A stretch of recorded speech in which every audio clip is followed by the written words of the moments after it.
And then next time, the vein's still good. The main thing is just like your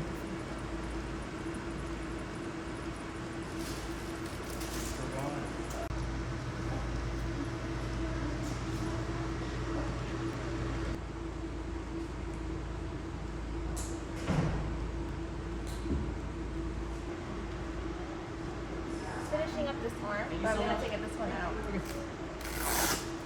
The Red Cross is facing a national blood shortage, which means we have, in some instances, less than a day's supply of blood on hand. And this is a critical situation because it is forcing doctors to make a very difficult decision about who receives a blood transfusion and who must wait until there are additional products available.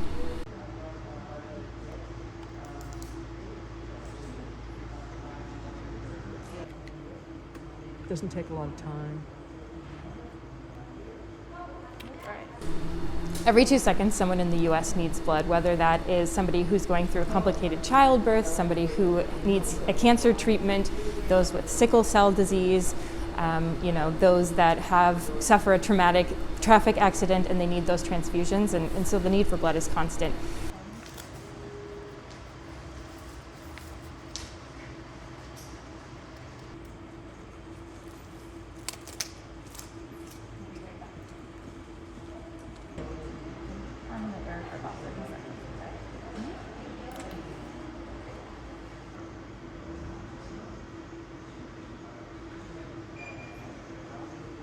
Yeah, the pandemic kept everybody in, and there's not as many blood drives at work because there's no work going on at offices. So, and there's no blood drives at schools because schools were locked down, and so yeah. And if you look around here, there's nobody here today either, So there's a lot of empty beds.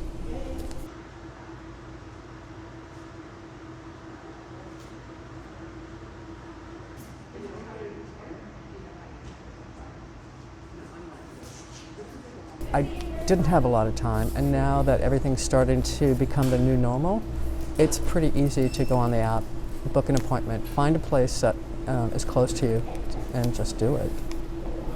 I'll do it. You can ride me around in a wheelchair. I've heard from a number of hospitals that they've had to delay surgeries because they didn't have enough blood on hand to make sure that they had enough for any of those incoming emergencies and to do all of the surgeries they had scheduled for that day.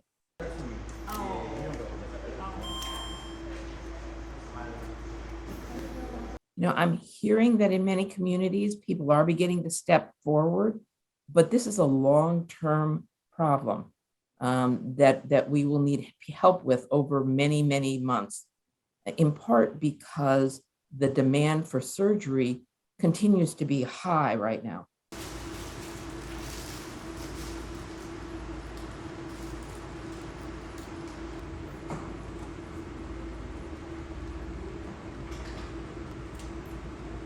And so I haven't really donated blood since the pandemic started.